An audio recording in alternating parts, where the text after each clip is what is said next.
Everyone else is probably out there drinking tea, so well done for finding your way here. This is a really great, exciting session, which is about a topic that's one of those things that comes up again and again in the wash sector, a thing which everybody can agree about and nobody can agree about. We're going to talk about inequality, and, you know, on the one hand, we can probably all agree that inequality is a bad thing, but the nub of the conversation today is, so what? And I'm going to introduce you to quite soon a fantastic panel, a group of people who work at almost every level of our business, if you like. And we're going to have a conversation which we're really hoping you will join in with about the real, practical, difficult challenge of reducing inequalities in the wash sector. So thank you very much for coming. Please feel that you're part of this conversation. I'm going to try and bring as many of you in as possible during the course of the session. Before we start, we thought we might just like to frame this conversation with a message, if you like, from the sector as a whole. So some general information on what we currently know about inequalities in the sector, and also what is happening at the international level to turn that knowledge and information into action, commitments that are made by governments. And to tell us about that, this is kind of strange for me because I actually get to introduce two of my dearest friends, which sounds a bit cozy, but it's very nice. So Rick Johnston from WHO and from the JMP team is going to just share with us some data which many of you will have seen, but particularly with a focus on what it means when we talk about inequalities in the wash sector. And then Clarissa Brocklehurst, who's adjunct professor here at UNC, is going to talk a little bit about what's happening between governments and donors and members of the Sanitation Water for All partnership in terms of committing to address these inequalities and try and change the picture, hopefully by the next time we publish a report, hey? What do you think? So without further ado, I'm going to ask both Rick and Clarissa to come up and start us off. Thank you very much.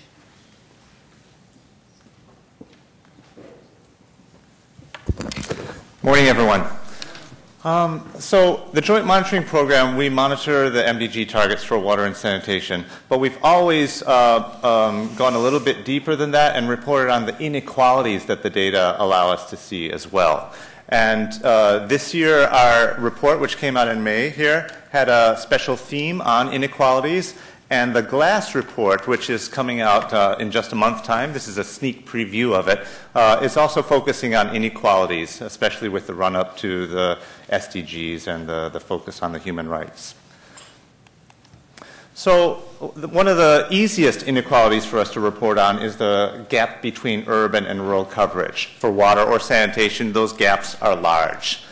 So we report total numbers, whether it's proportions or numbers of populations, but also can show the gaps. So, for example, the big 1 billion more people without improved sanitation in rural compared to urban areas.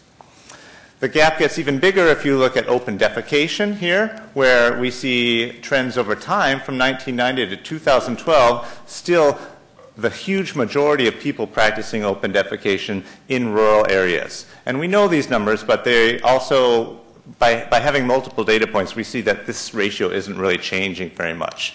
We do see a coverage trend over time, but it's actually pretty small, actually, the numbers of the reductions in numbers of people practicing open defecation. Okay, so urban-rural is pretty straightforward, and we've been doing that forever. In the more recent years, the last 5 or 8 years, we've started to look at the measures of wealth that you can also get through household surveys. And this has been very powerful as another dimension of inequality.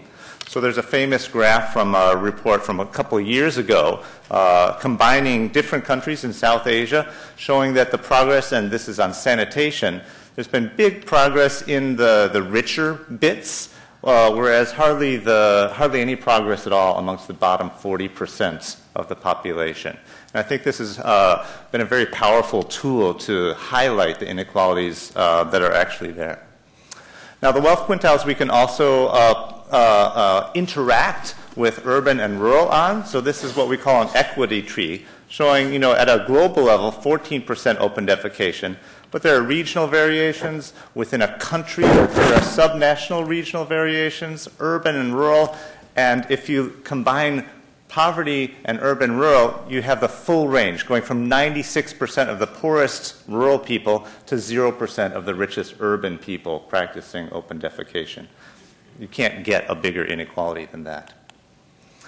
We're also looking at new indicators. For the first time, we're reporting on hand washing with soap through proxies. And again, we see big gaps, inequalities over wealth, using that wealth asset index.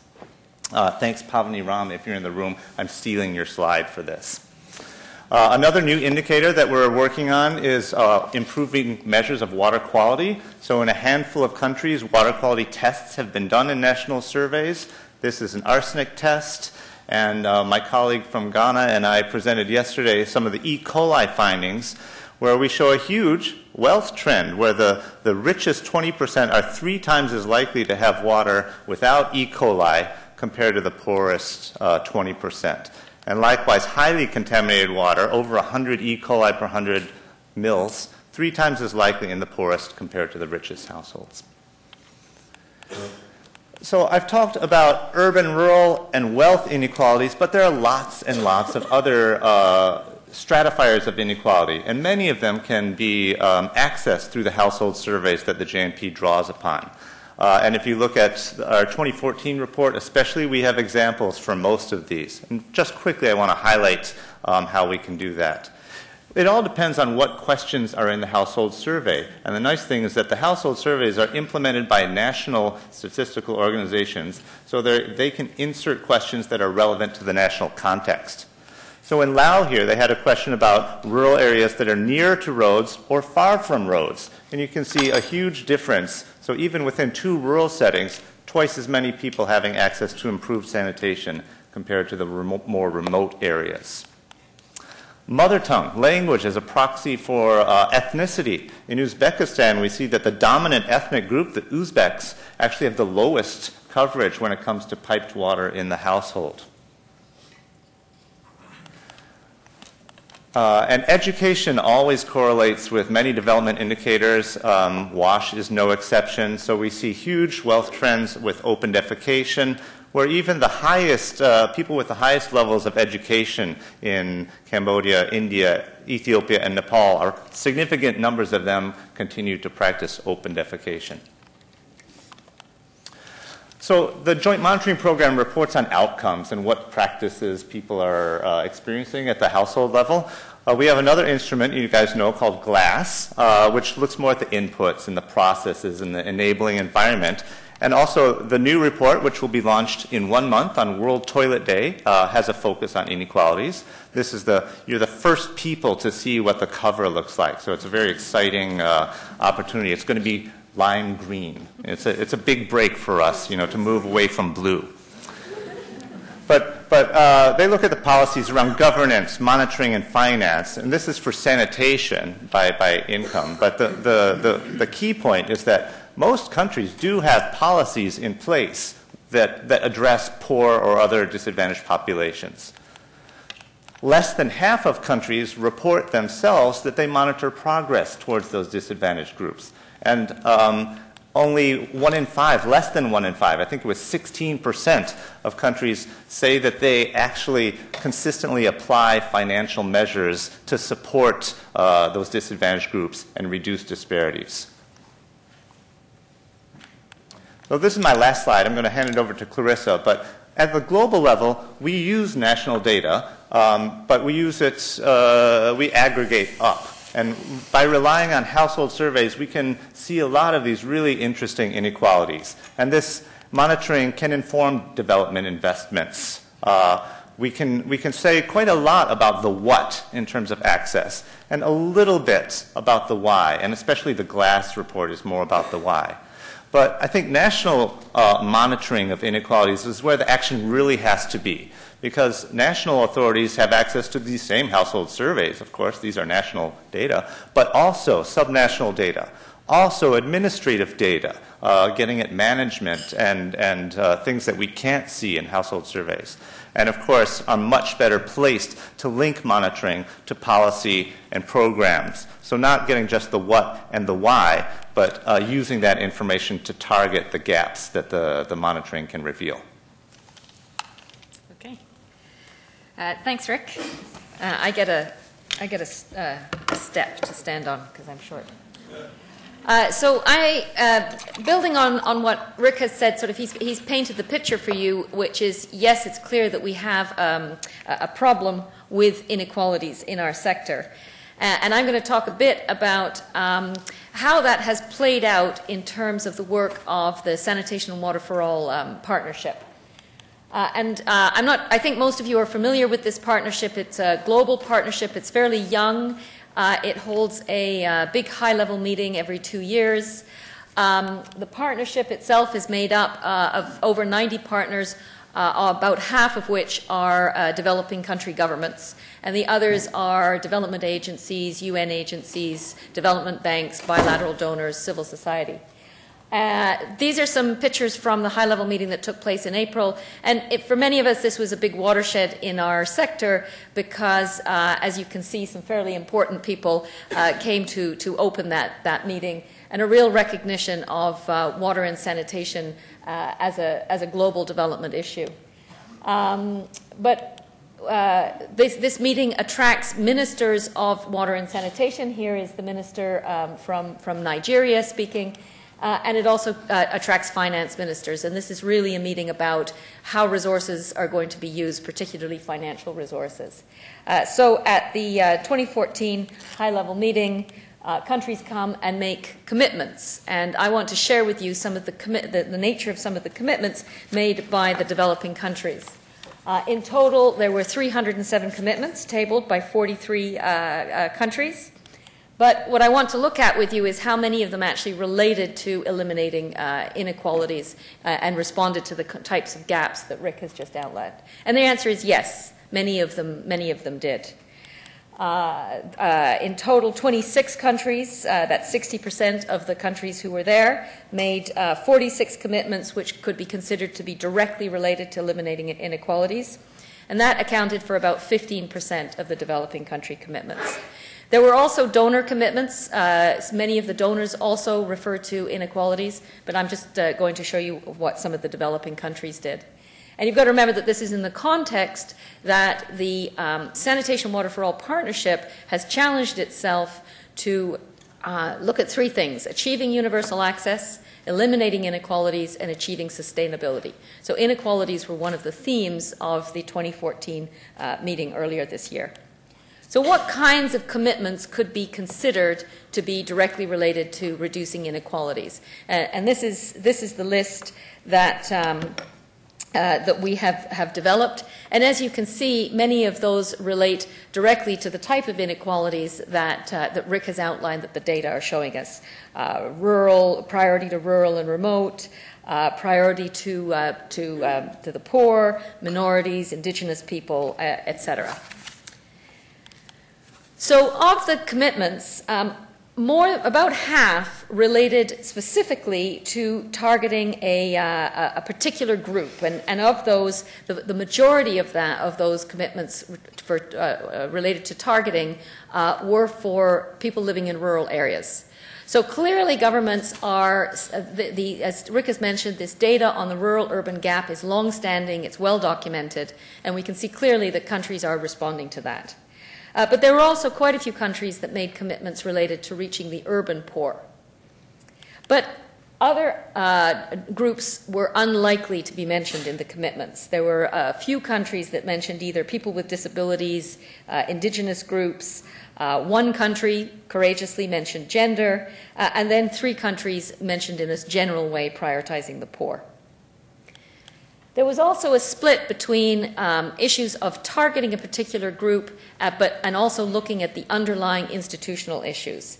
And some of the inequality commitments related to these kind of institutional policy issues, for instance, embedding WASH in poverty reduction strategies for the country as a whole, and also into doing things like research, particularly researching how to serve the urban poor. Countries clearly saw this as something that they needed to understand more about. But not all countries made commitments related to improving the enabling environment. Some only made commitments singling out particular groups. So one of the things I think we need to worry about is whether countries are fully able to come up with ways to deal with the underlying problems that are resulting in not just inequalities, but our inability to track progress against inequalities. And for instance, as Rick has mentioned, the GLASS report has shown that more than half of countries don't have monitoring systems that allow them to track disadvantaged groups.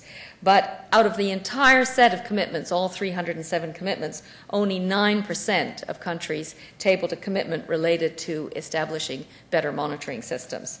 So this is clearly something that, even though the information is there in the GLASS, it is not resulting in explicit commitments from countries. Then we also looked at whether the human right to water and the recognition of the human right to water and sanitation was starting to show up in the commitments. In fact, there were only 2 countries that explicitly mentioned the human rights and stated that their government planned had not only already recognized the human rights, but planned to put them into action. And none of the commitments related to any countries who plan to legally recognize the human rights to water and sanitation in their own legislative structure.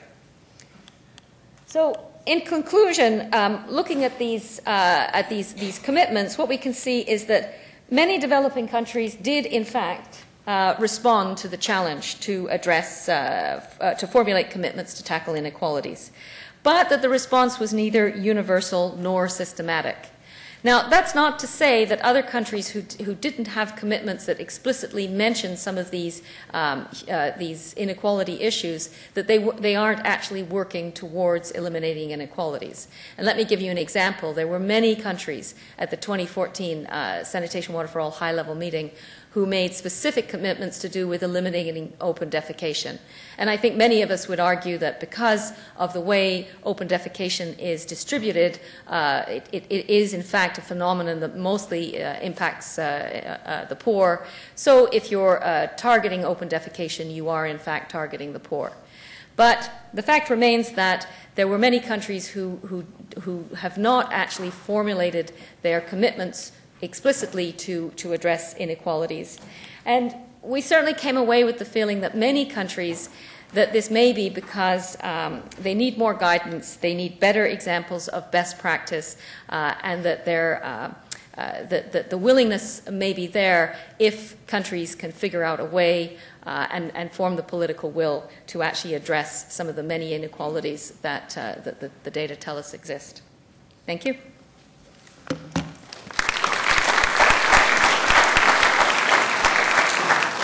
Fantastic. Thanks very much, guys. So I'm not going to allow you to question these lovely people for the moment, but we will have a chance later. If you have some specific questions, they're laughing with relief. But what we're going to do now is we're going to move on, and I'm going to invite the panel to come up in no particular order. So I'd just like to call up to the stage Ambassador Kai Sauer, who's the permanent representative of Finland at the United Nations. He's had numerous posts representing Finland, but perhaps more interestingly for us, has been for some of his career responsible for Finland's bilateral WASH programme, so he knows what he's talking about. Brian Arbogast from the Bill and Melinda Gates Foundation, he leads the water programme there. Brian has a background embedded in research and development and also the development of private sector solutions to development issues, so I think he'll have some interesting things to say. If he doesn't, I'll be pretty cross. Patrick Ulele Chikoti, who's the Executive Director for the Centre for Community Organisation and Development. And Patrick's worked for many years at the pointy end of this business, trying to support communities to engage proactively in their own development processes. Jacqueline Musyoki, who's the Chief Executive Officer of the Water Services Trust Fund in Kenya. So Jacqueline's mandate and the mandate of her organisation is to try and direct funding directly to areas in Kenya which really need investments to reduce inequalities. And Dr. Inga Winkler, who's a scholar in residence at NYU's Centre for Human Rights and Global Justice. She's also the legal advisor to the UN Special Rapporteur on the human right to safe drinking water and sanitation. So I'm going to engage these lovely people in a conversation, and let's see how it goes. I think they all have extremely interesting things to say. And I just want to sort of say that what we're really looking for here is your insights really into why this hasn't happened. I mean, it seems like such an obvious thing, doesn't it? Inequality is bad. It's bad for development. It's bad on a purely sort of fundamental human level, but we're not sort of making progress. So I'm just going to see whether we can get some interesting ideas out there about why this is. So I'm going to start with Inga, because she's furthest away from me. And just thinking about your role in supporting the human right to safe drinking water and sanitation over the last few years, just wanted to ask you if you feel that there's any sort of positive developments that you see that show us that the recognition of the human right is really being translated into action to reduce inequality, either at the global level or at the local level. Well, thank you, Barbara. I think that's a great way to start, because usually we are always the ones who say, oh, this is not going right, and here we are not making progress. So I think it's great to start with something positive. And I think over the last few years, I mean, we've seen enormous developments. And, well, I'm not originally from the water and sanitation sector, so I would say when we started kind of infiltrating the sector, human rights were met with quite a bit of resistance, and there was always, well, I mean, isn't that just a way of repackaging? What does it really mean? Is there anything that human rights would bring to work in the water and sanitation sector? And I think what we see now is this awareness that, yes, human rights do make a big difference, and they do require a shift, and they do, in particular, require that we look at inequalities.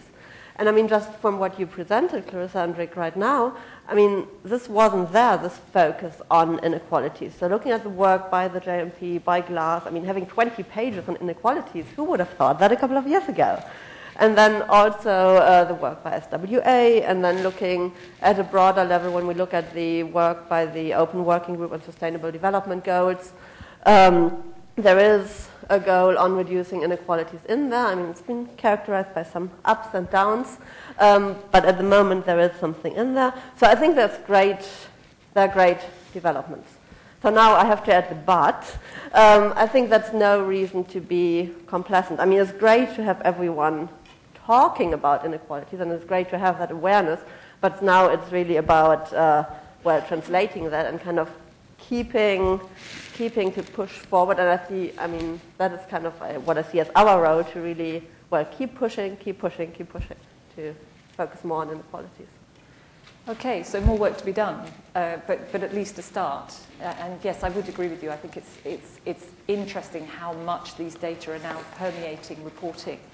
Perhaps I can just turn to Jacqueline, because just drawing on that last point, you know, we can see this international commitment, but we can also see from Rick's data that the inequalities are persisting. So just want to ask you, Jacqueline, to reflect a little bit in your experience, you know, in an organisation whose mandate is really to deliver resources to people who don't have services. What's your experience about really the challenges of achieving that mandate in Kenya? Thank you very much. I can say that the Water Service Trust Fund, which is an institution fully owned by the government, was created as a proposed strategy. And what we are doing is mobilizing resources so that we can reach these people. And the key element that we need to know to address the challenge was we had to create a special institution, which is the trust fund. And we have trustees in the fund, and we always tell them, you are not just directors, you are trusted to speak for the poor. So we are able to talk to the government and tell them that the poor people don't have access and we need them. And one of the things that the government has done, of course, now there is a new constitution which is addressing the human rights, is making water and sanitation a human right. We also, we have a Vision 2030 which commits the government to ensure that there is supply of water and sanitation by 2030 to the people. And we also harmonize our partners who want to address the issues of inequality. So this is a special vehicle. And among these, the challenges we face is one, of course, the partners, that they come with their programs and it is very difficult to align them.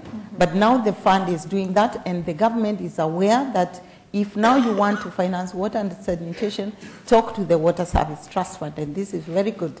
And in terms of policies, the government is doing policies in water and sanitation, and we are there to make sure that the poor are not forgotten.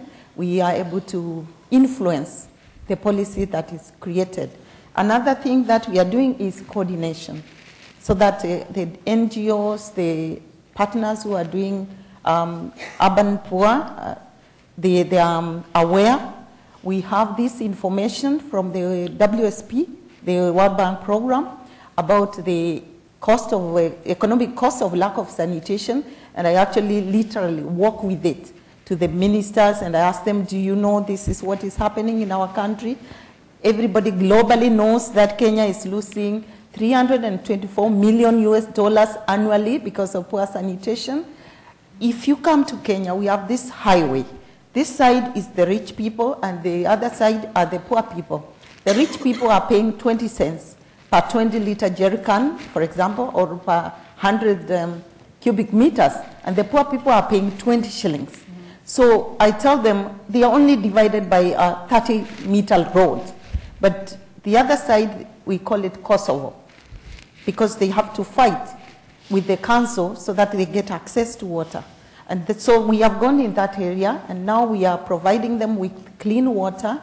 And I really want to support the partners who support us, like Brian here, the Bill and Melinda Gates. We are one of the few institutions of government that Bill and Melinda Gates supports, because we have put systems in place, first to ring fence the politicians, because every politician, because we are running a fund, they say, can you fund my project? Because they are looking for votes. So I have to tell them that the rules that we have put in place is that we have the priorities from the Minister of Planning. We know where the poor pockets is. As a trust fund, we have mapped all the slum areas in Kenya, and we know they are the hard hit with access to water and sanitation. So if the politician comes to my office, I ask them, are you coming from this slum area? And of course they are not. Then I tell them, you are not my customer. So I don't have very many friends because, because I think you have a lot of friends in this room, Jacqueline. Yes. So that is really one of the challenges, and to make the politicians prioritize. And I was very happy because Clarissa presented paper which was saying why the ministers of finance don't budget enough money for water and sanitation is because of the communication that we do. So I'm running with that paper, and we are trying to change the way we communicate. Mm-hmm. And data is very important. So because we don't have proper data, then we are not able to communicate with our ministers for finance to put more money to these poor people, and they don't have a voice. So we call the Water Service Trust Fund the voice for the poor in water and sanitation in Kenya. Oh, excellent. No, well, that's really interesting. And I was interested what you were saying about politicians, especially local politicians, who I think will say all the right words. But as you say, the challenge of translating that into reality. I don't suppose you could share with us, I think we don't have any Kenyan politicians in the room. If anyone's sitting next to a Kenyan politician, please just hold them down for a moment. I mean, if you could get all of those local politicians in the room and, you know, have them locked there for a day, what would you tell them, Jacqueline? I mean, one is if we get the information, like now we have the information for every county of the people who are doing open defecation. So I show them, look, the whole world knows that your county has 35% or 50% open defecation. Are you aware of this? And they really go, what? So information. So I tell them that because they have the county budgets now, you have to budget for water and sanitation because your people are dying and the figures are there. Yeah. That your children, you know, the next governor is going to be stranded because they have all this diarrhea and all this incognitive lack of brains, you know. I put it in very bad language so that they can understand. Yeah. So talking about the power of data to kind of persuade people, that, which sounds terribly dry, but I get quite excited by data, so I'm there with you. Okay, so turning from the kind of local level to the international level, Brian, you know, with this ramping up of the debate about equity in the sector, and particularly with this increase in, probably not actually an increase in data, but an increased interpretation of the data to highlight these inequalities, what do you see happening at the level of global finance that is maybe responding to this? Anything positive or negative that you see at the international level? Sure, thanks, Barbara, and good morning, everyone. So as you know, we focus a lot on sanitation in the urban environment and peri-urban environment.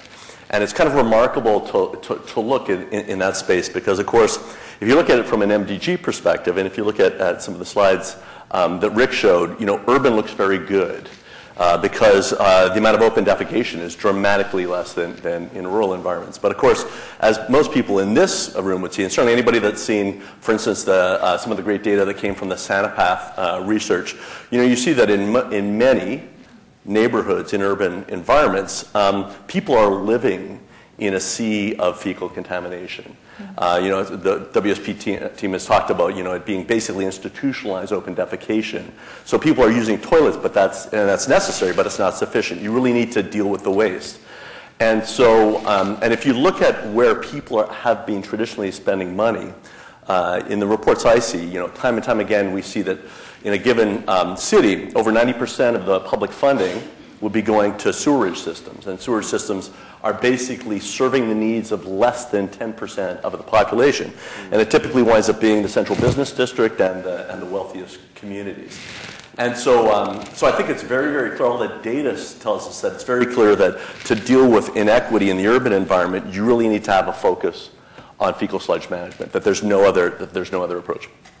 Actually, I guess I could say, you could imagine that you might be able to reinvent a toilet so you don't need any treatment, but if besides that, no, you really need to invest in collecting the waste and treating it. And so it's a really interesting thing when you look at the big donors. We have a partnership with the Asian Development Bank, and that is focused on innovating around fecal sludge management or septage management within cities. And if you looked at they spend on the order of $2.2 billion a year on water and sanitation, and they were spending 0.17% on non-sewered sanitation. So what that means is the people that do their lending, they don't think of it as being one of the tools in their toolbox.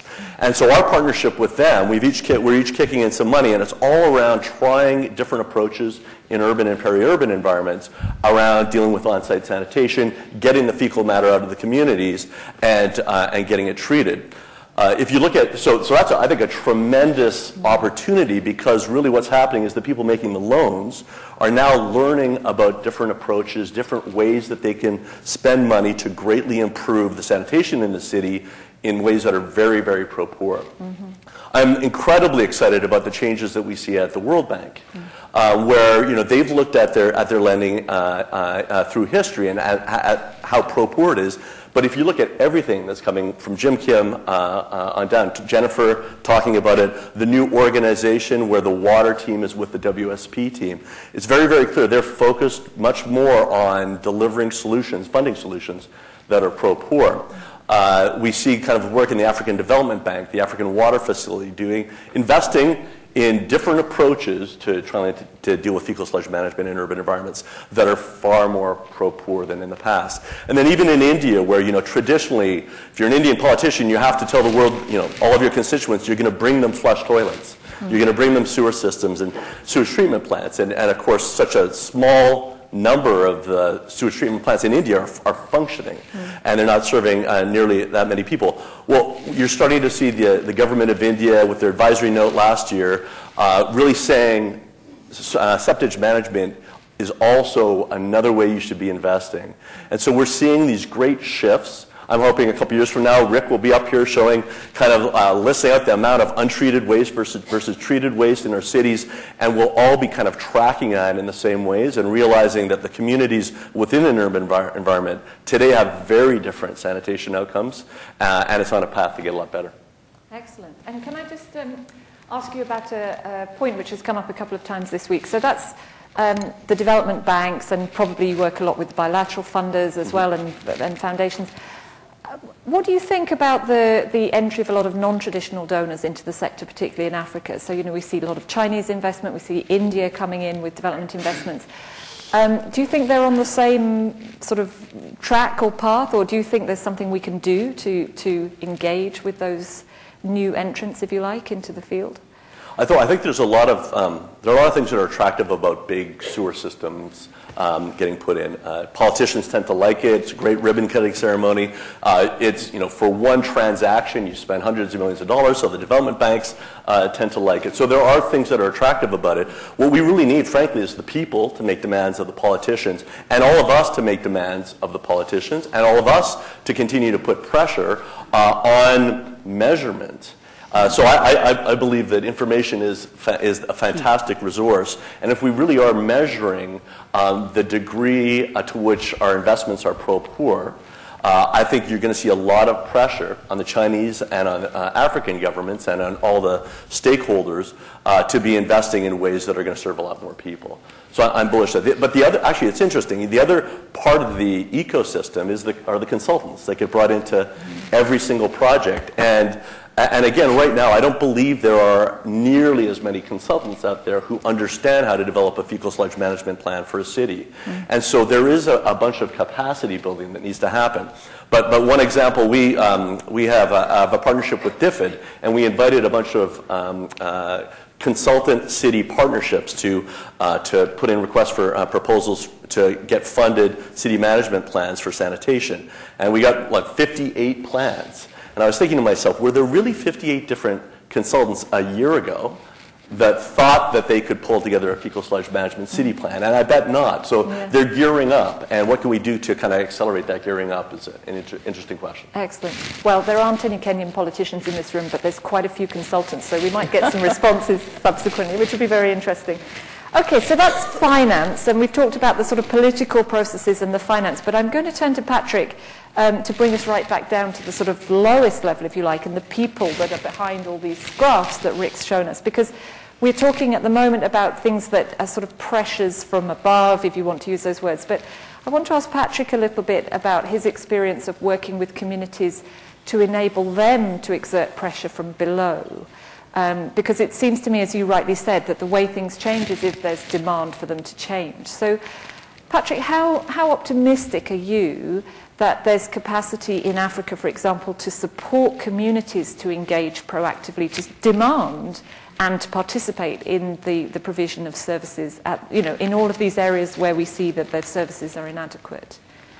I would say there is capacity to some extent, but there is also a huge gap. For communities to demand, they need to have the right strategies and actually the right platform where they can actually bring in whatever they would want to demand. And in Africa, I think politicians have the biggest share in terms of decision making and also deciding what has to be done. So over the years, we realized in our organization to say, do poor people or maybe underprivileged communities have what they will need to show, to say, this is exactly what we want you to support us on.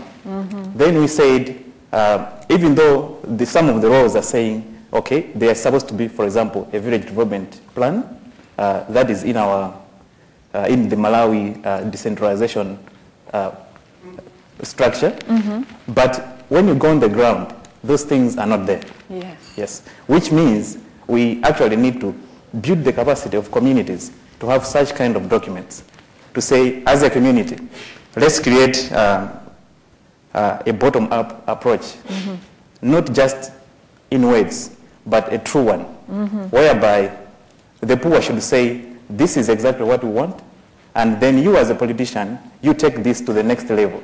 And then there should be that structure from down, going up until maybe we say at local level, and then actually also at national level. We have policies at national level, as I think it was being mentioned in the presentations, but they are just there on top. There's typically nothing on the ground. So maybe what we need to do is, let's build the capacity of communities to be in a position to create the strategies actually their own priorities on how they should also see whatever they would want go up the ladder. Yeah. Normally what happens is during elections, a politician will come and ask people. Not necessarily asking, but telling them. Yeah. So they will come and tell them to say, you know what, this is what I'm going to do for you. This is what I'm going to do for you. And then people clap hands. I think that is a problem. Yeah. The issue is people need to tell the politicians what they want. Yeah. So do you find, thinking about Malawi or other African countries, that, I'm sure you travel around the region, I mean, it seems to me it's a little bit an analogy with Brian's point about consultants working in urban sanitation. Do we have enough people in Africa with the skills to support communities in that process? Because that's a big challenge for communities who have a bunch of things to worry about. They need to get the crops in, they need to get their kids educated. Do we have the capacity within Africa, in organizations like yours, to support that process? How do you feel? How optimistic are you?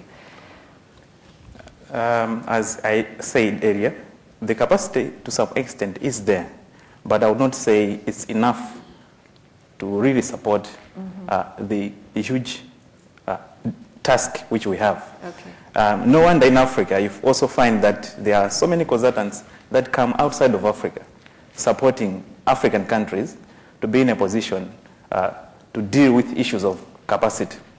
But in some cases, it's not necessarily the capacity, it's the willingness. Sometimes that's typically what we lack. In some cases, you find the people are there, but they don't feel as it is the right thing, or maybe they don't feel like it's their responsibility to do the things that they are supposed to do. There are people who are employed, who are being paid in government and everywhere else. But let's look at why is it that they are not doing their job. Yeah. So I think what I have also realized over the years, in a few years that I've been working in the NGO sector, the people that are supposed to demand, they also need to have a change in their mindset. Okay. So what it means is we need to bring in a different kind of an education to them, which should actually bring them up and start to realize to say, we should demand, this is what we need, and these guys are not supposed to tell us. We are the ones who are supposed to tell them. Yeah. So we need to turn the tables, to turn things around. Yeah. Yes. I'm just going to briefly throw it back to Jacqueline because I think it echoes a point you made earlier. So in Kenya, how feisty do you think your clients are becoming? If your clients are people at the local level, do you feel that they are growing in their capacity to engage in the way that Patrick's saying, or do you still feel that there's more work to be done to help that bottom-up process? Thank you very much. The capacity is growing because one is we are giving the people an opportunity to understand their needs. Because we deal with the most vulnerable group. So the first thing is to tell, they are so neglected, sometimes they say they don't know there is a government. So we tell them, yes, there is a government, and it has come to help you. And then what we need is that support. What Chikoti is talking about. The capacity is there, but the people don't have that they can do it. Because I remember when we were creating the trust fund, I was being told that when I tell communities to fuel the government vehicle, I'm embarrassing the government. Because I'm saying the government doesn't have money. But I was saying I'm helping the government so that they can reach the people. So by that, I was able to assist the people to know that they can be assisted. And because I was told the policy does not allow a community to finance a government project, because I have telling them to fuel a government vehicle. So I asked, where is the policy? And nobody could tell me. And my staff were saying, no, don't do this. You are really embarrassing the government. I asked them, where is it? So I went, they told me it is with the minister. So I went to the minister. I asked, where is this policy that I'm not able to work because I don't have money to go to see what the problem is with the community? and the community can't help me because I'm government. So the minister just said, go and form a task force and write the water policy. And you know, that way we were able to write a policy, and we didn't know what is a policy, so we had to check it up. What is a policy? It's a guideline and from that, and I always say that in that small office in the district, we came up with the water policy the way it is written today in Kenya. And one of the things we wanted to do was get the power from the minister, devolve the water services. And I think that was the biggest achievement, because for me to go to see the minister, it took 3 months, because I was so junior and I'm not a politician.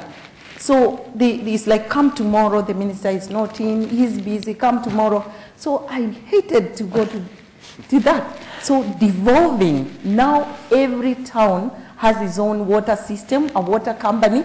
We even went to the level of devolving the water, ring fencing it from the mayors. Every department of water became a company.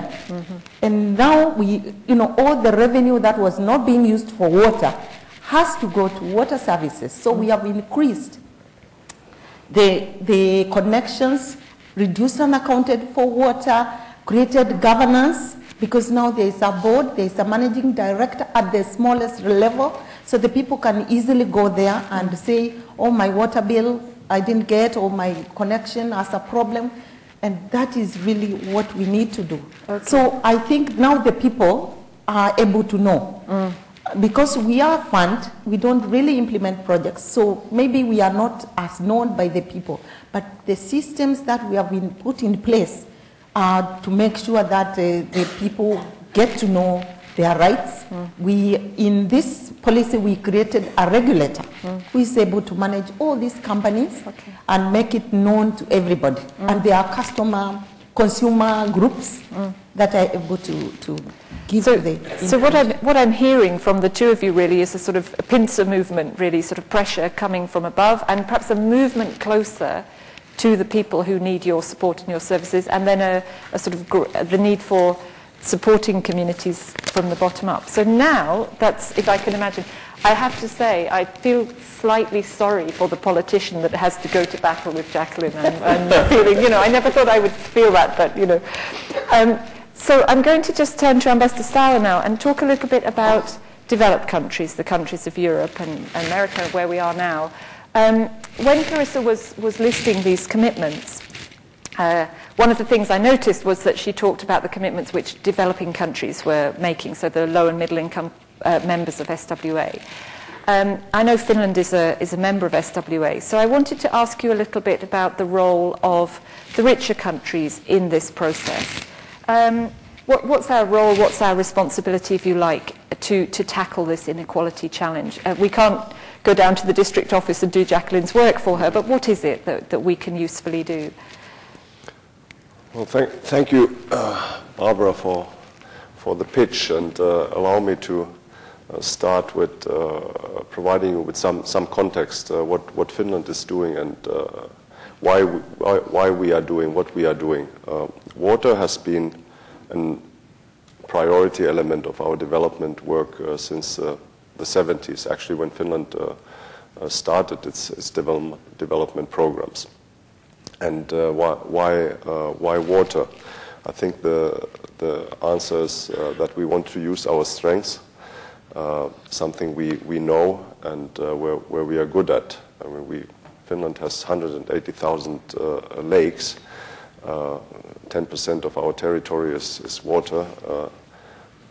Everybody can swim, so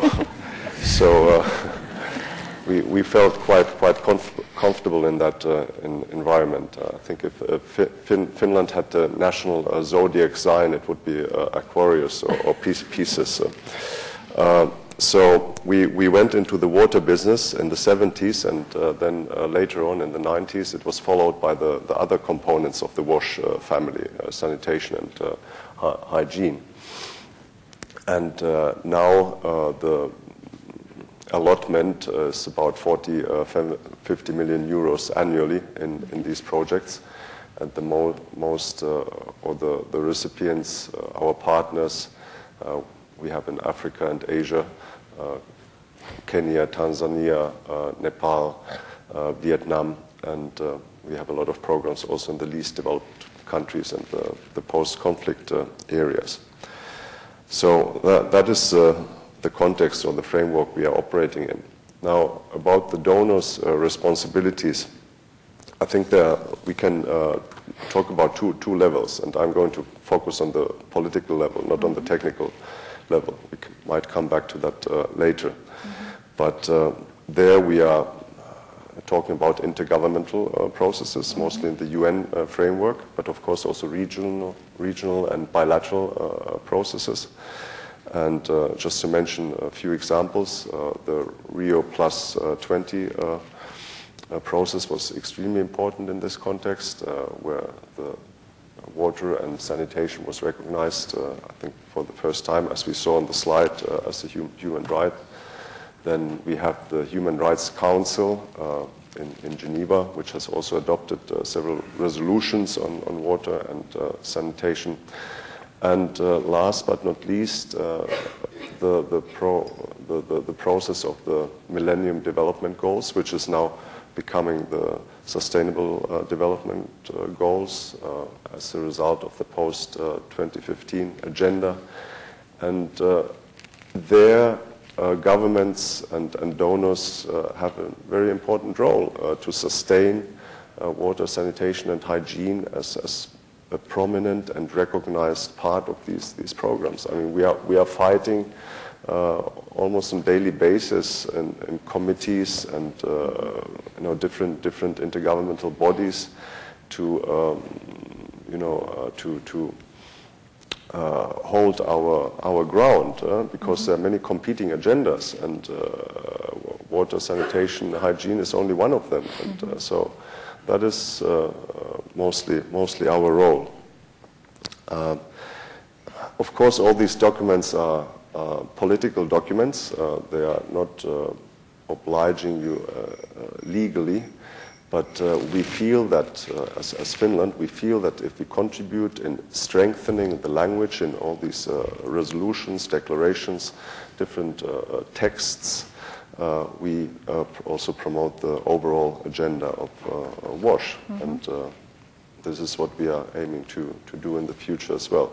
Just brief anecdote. Tomorrow night, I'm going to host a dinner for those people who are actually drafting the document which then will be presented to the member states as a synthesis report of the Secretary General for the Sustainable Development Goals. Okay. And of course, this kind of informal lobbying in the form of a dinner also contributes to the WASH agenda. So I will take many issues from this event and put them on the dinner table tomorrow night. I think many people in this room would be very happy to chip in a bottle of wine or anything that might help oil the wheels. So, see the ambassador afterwards if you can contribute in any way. I'm more in favor of the intellectual contribution. Wine we can buy tax-free anyway, so it's not a big deal. Yeah. No, I think that's really interesting. And one thing that always interests me about the sort of international process and the local process, the international process can feel very far away when you're down at the local level. And so I'm just going to turn to Patrick, but I'm going to come back to you. I mean, can you feel the effect of discussions in New York? When you're out there in the field, do you feel that the fact that we have had an MDG for water and sanitation, that hopefully, unless things go horribly wrong, we'll have some good progressive targets in the SDGs, the fact that there's a recognition of the human right to safe drinking water and sanitation, can you feel the impact of those international processes at the local level? Well, before I go into that, I think I've just made another commitment here. Yeah, I can feel it, but maybe I have to say, do the people I work for also feel it? And I would say some of them, yes, but a majority and very alarming figures don't feel it. Yeah. I think when you walk into the communities, in the areas that we work, I think it's so touching to see the simple challenges that are there that would have been solved. I also know that I think there is a lot of funding, a lot of resources being pumped in, as he has mentioned. I think there is that global realization to say, let's help. But is the way the funding is going down to the people the best way that is supposed to go? Or is there something that we need to do to ensure that people also now start realizing to say, this is a right. I have a right to have access to water, and not just water, but safe, potable, all those things, sanitation, hygiene, and so all the other issues.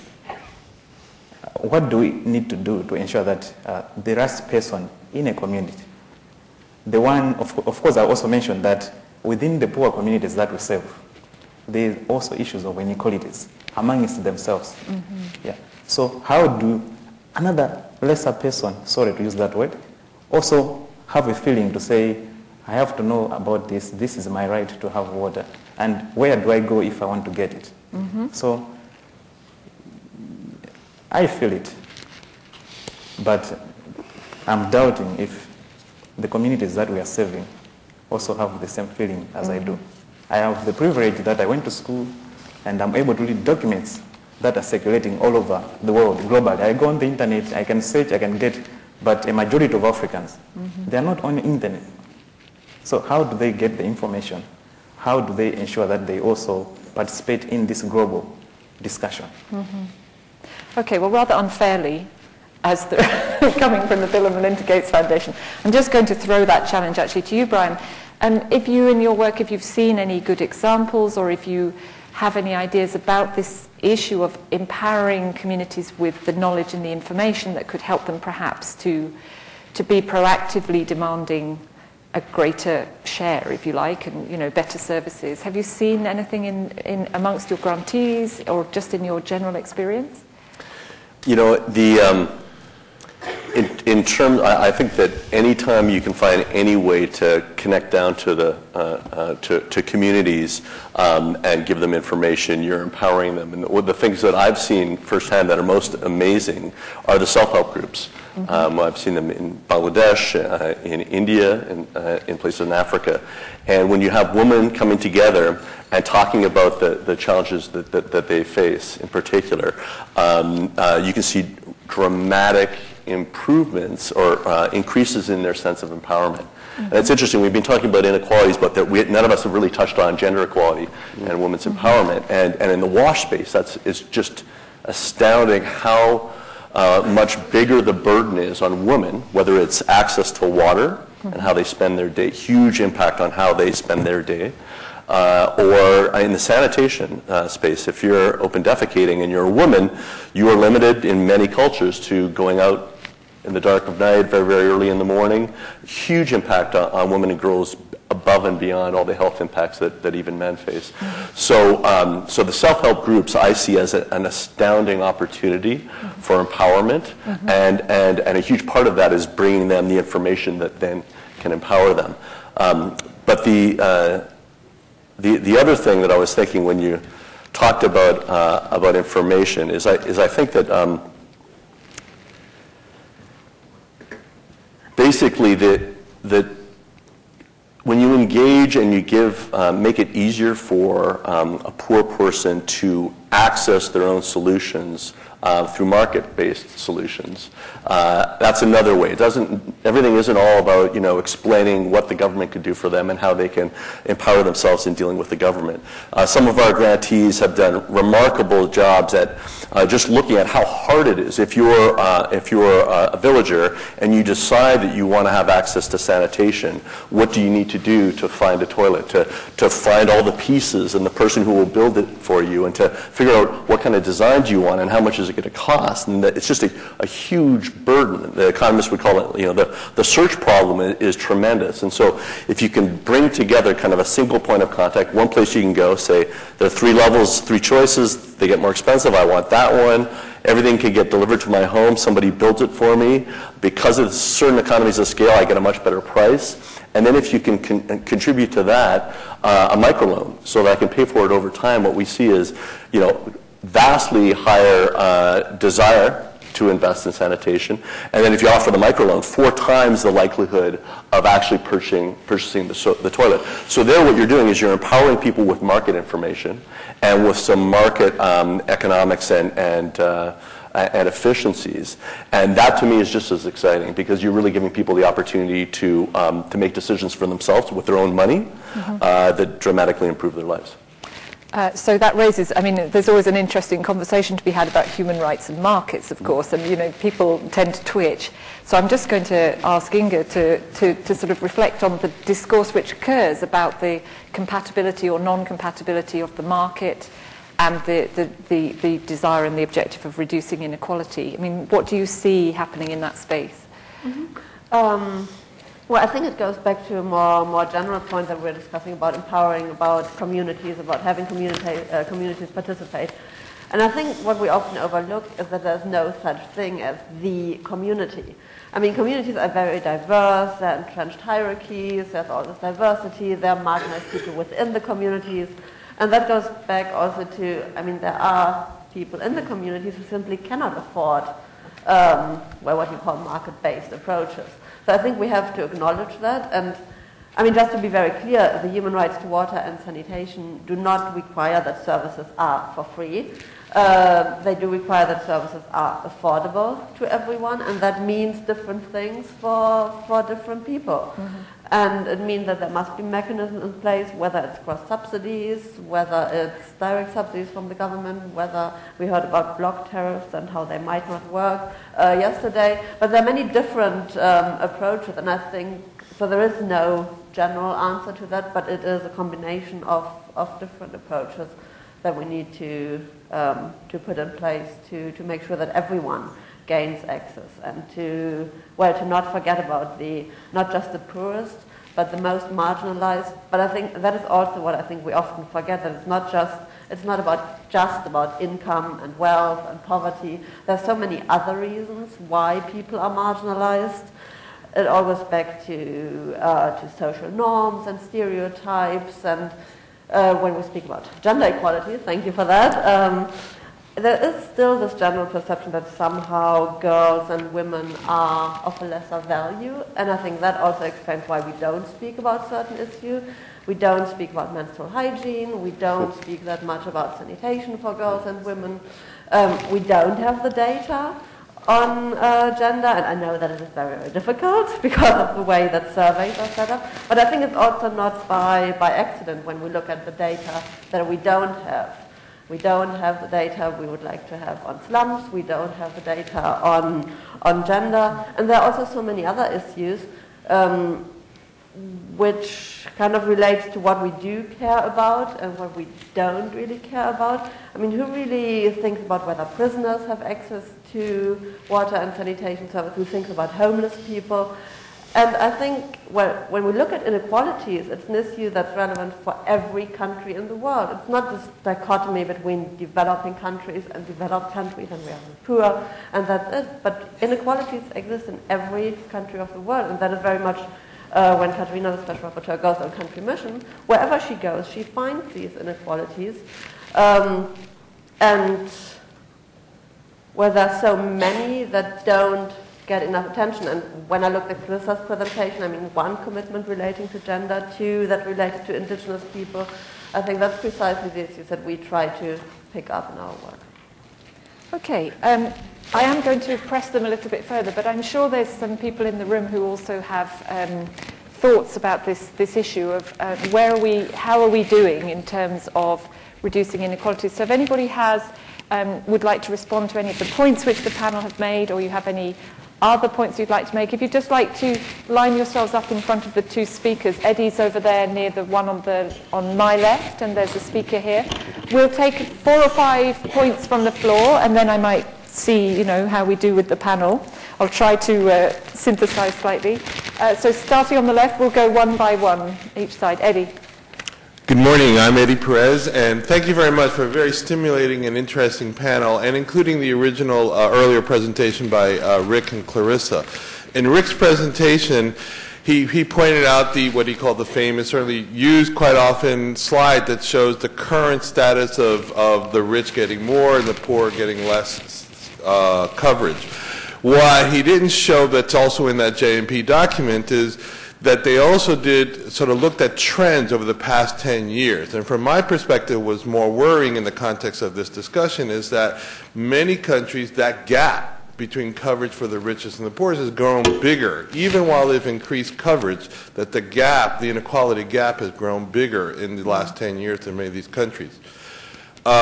Keeping in mind that I live in a country here in the U.S. where the gap between the rich and the poorest in services and other stuff has also grown bigger, so I certainly accept that. So my comment or question to the panel back, it has to do with what I call the political economy of sanitation.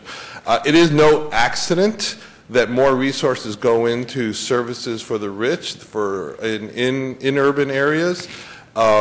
In the U.S., you mentioned, Jacqueline, that you took 3 months to see the Minister of Finance. Here in the U.S., we have very famously examples of donors who give a lot of money to political campaigns who not only get to see the president right away, but get to sleep in the White House for the evening. And so it's about the political vested interests of the political economy. So my question to the panel is, this is an area that we as engineers, as scientists, are not comfortable dealing with, looking at this political economy. Should we be more engaged? Is this something that we can do? Do we have the capacity?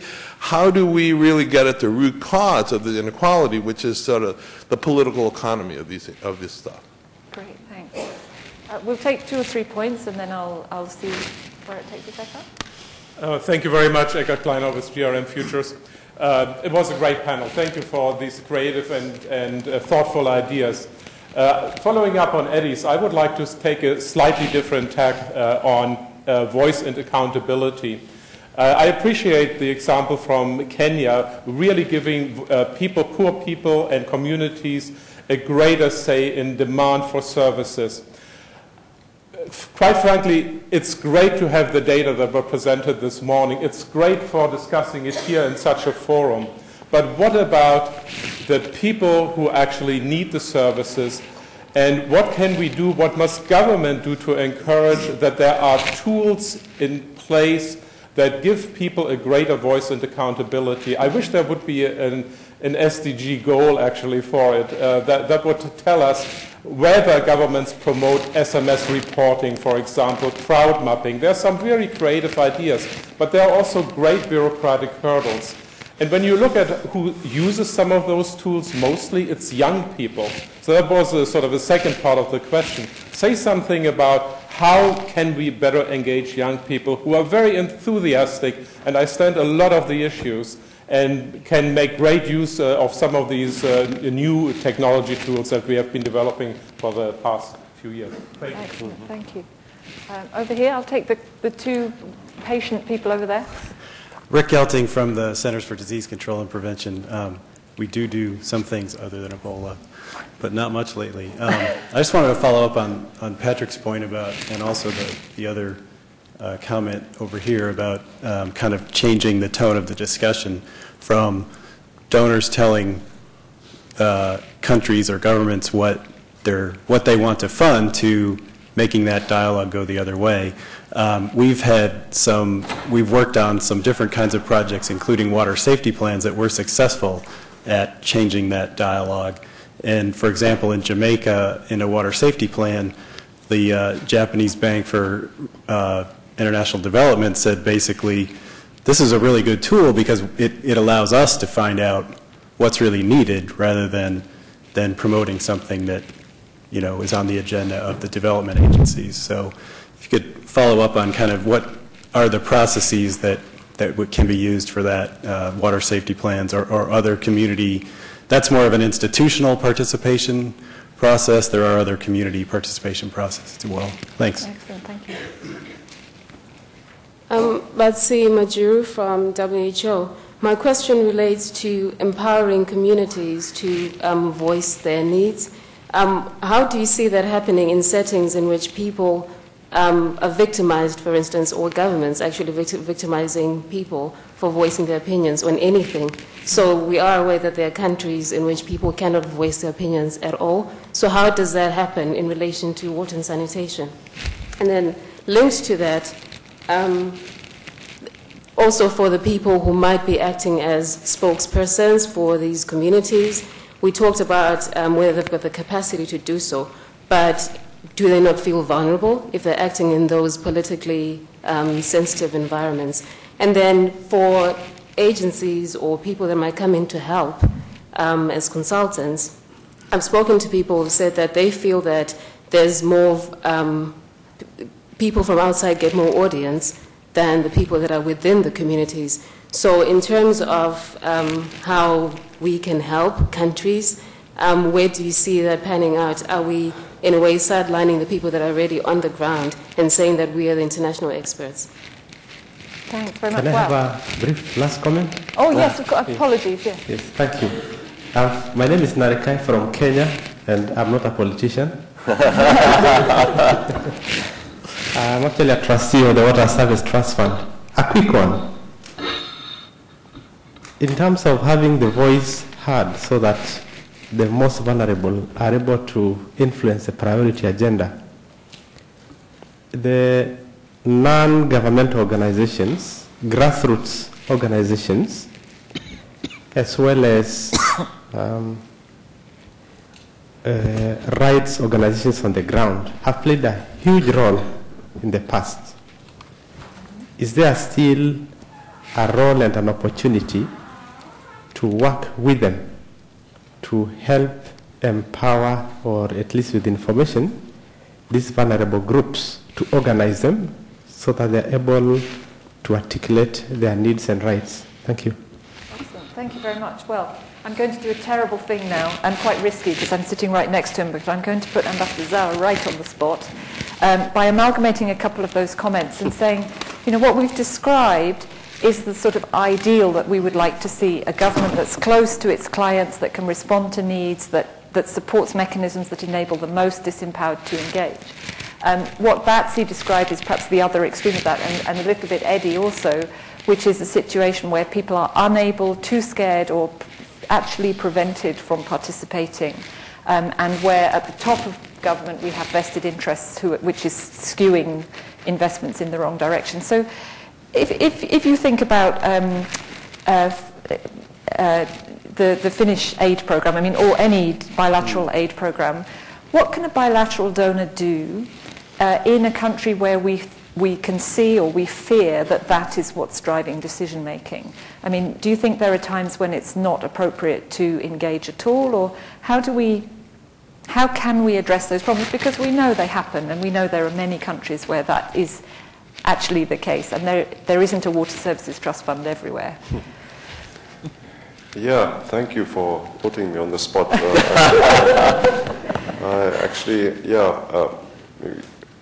Jacqueline could perhaps follow up, because we have some programs with Kenya, and I have colleagues who have worked with Jacqueline, and very much appreciate her guidance and leadership on those programs. But when we launch a program, we try to address the problem on two levels, on the local level or on the grassroots level with the people, the actual recipients, and make them aware of their rights, and make them aware that they can actually demand something of the government. Then, on the other hand, we also approach the government and make them aware about their responsibilities and the need for accountability. And I think Jacqueline's example of the unavailability of the minister is a good one. I mean, if we would have had an embassy there, I presume the ambassador would have had access within a couple of days. And I mean, the ambassador could have taken Jacqueline to the minister and helped her to convey the message. I mean, this is how I did it in Indonesia, maybe not in the development context, but in other issues, and it's quite an effective tool.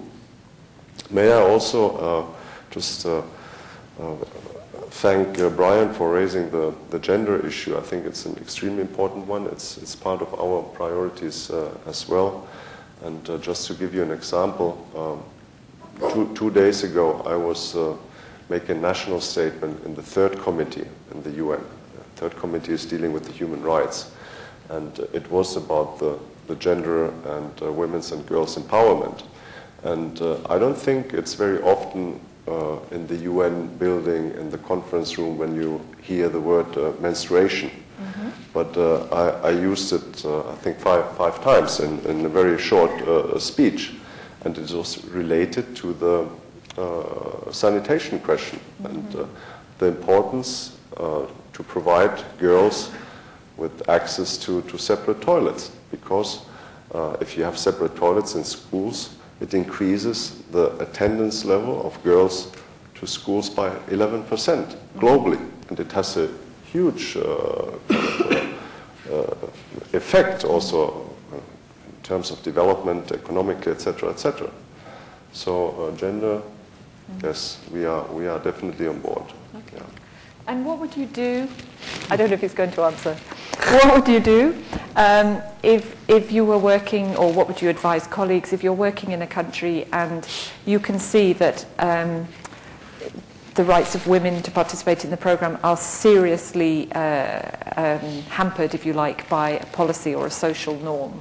I mean, do you stay or do you go as a donor if you feel that you can't push on a fundamental participatory principle for the weakest people? Yeah, I think it definitely would be raised on the political level, and the program would be reviewed, and depending on the review's result and also the response of the partner government, we would consider the continuation of the program. Mm-hmm. But of course, you also risk the losing the recipients. Yes. I mean, it's quite a delicate balance. Yes. Yeah. And Brian, just on this point, your experience as you go around the world, I mean, obviously the foundation is in a slightly different position vis-a-vis its relationship with governments, but do you tackle this vested interests issue at all? I mean, do you I'm sure you see it. Is there any way that a foundation like yours can tackle that in any way? One of the things that's kind of, I guess, very interesting opportunity that we have at the Gates Foundation is that Bill and Melinda, get meetings with heads of state, and they don't feel like they need to hold back. Obviously, they're very good diplomats, but they press heads of state, they press ministers on being more accountable to the poor, in particular, whether it's across health, agriculture, nutrition, water and sanitation.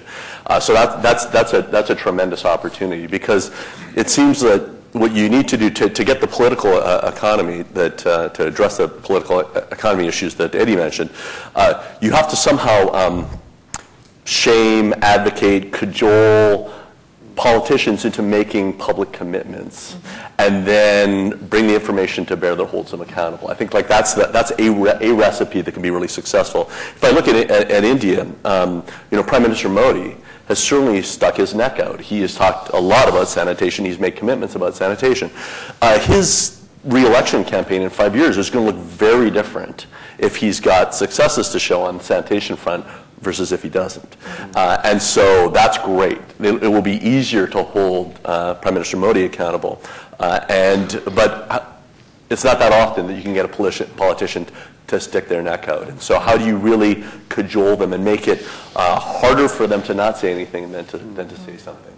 And again, there was the woman from the WHO asked a very interesting question about the dangers of participating. And again, I think that whenever you can make it easier for collective action, I think that's incredibly important. I mentioned the women's self-help groups. They told me very proudly, this one group, about how they had basically marched on the government office and demanded that their water being turned off, they weren't getting responsiveness as to when it would come back on. They went there and they demanded, and it was a show of force, but it was also a show of it would be hard for the government to lash out and to punish them because there were 40 women. It wasn't one woman or two women. And so I think finding different mechanisms for that kind of community engagement and community action is powerful and important. No, that's really helpful. I mean, on a linked point, I was going to come to Patrick also on the issue of safety, and now, if I remember rightly, you're working in Malawi. I work quite a lot in Malawi, and I don't feel unsafe, so I don't think that in your direct work, but I'm sure you work with colleagues in other places where the point that Batsy raised is indeed genuine, that speaking out puts you at risk. So what kind of support can outsiders or national governments provide to help make it safe to speak out and demand your rights at the local level? I think the issue is also in the structure, whereby we have to create systems that will not end up getting one person being pointed at. Say, this is your issue, it's about you, but it has to be something which it has to be, this is collective. Where everyone say, yes, I was part of it, and I think as he pointed it out, say there were 40 women, and no one would say, out of these 40 women, maybe it's this woman. No. If it was one person, I'm sure I would have gotten different results. But because now they were coming in collectively, it changed the result completely.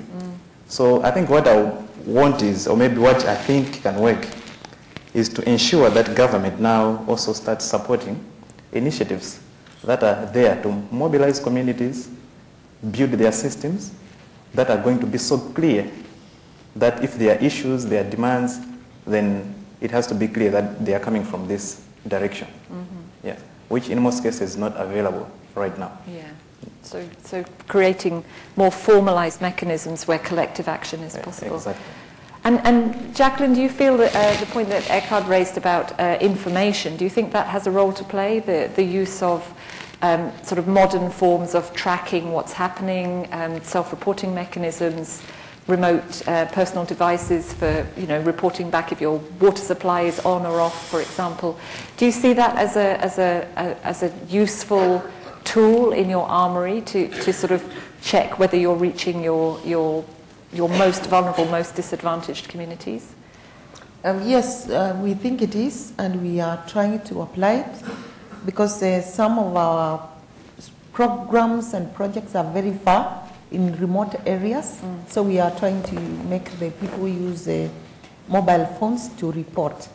And also the consultants, the local consultants that we recruit to supervise the projects, we also trying to make them report so that we can get the information. Just wanted to say something about the ambassador. Yeah. And he talked about the support that we've gotten from the Finnish government. And I was very surprised this morning that he told me that he met one of the technical assistants, persons that we were given by the government of Finland. It's a lady called Maria. And I'd like to congratulate the government of Finland because we think they have the best practice in technical assistance because they actually allow you to go and interview the person in Finland. And then you get somebody you met and somebody whose TOR you wrote. And I thought that is really fantastic, and I think other development partners should adopt that. And I was so surprised that the ambassador knows him and he's the ambassador to the UN. But he has met this person because he was really useful and can really talk about what we have done in Kenya. Just wanted also to say that, for example, the Bill and Melinda Gates one time invited me to Seattle. And there was this presentation about the effects of lack of sanitation. They were showing all these bombs falling in the world. And they say that the people who die because of lack of sanitation are more than those who died because of the war in the world. And it's like, what? I mean, who thought about that? Because there's so much money that is going to the war, in many, many forums. And I was able to insist to the Bill and Melinda Gates that I want to come with my minister. And my minister was so touched by that kind of information and changed. That's why we are doing very well in terms of the political, because once the political people get involved, then it becomes easier to communicate. And you tell them that, can I have all the members of parliament together?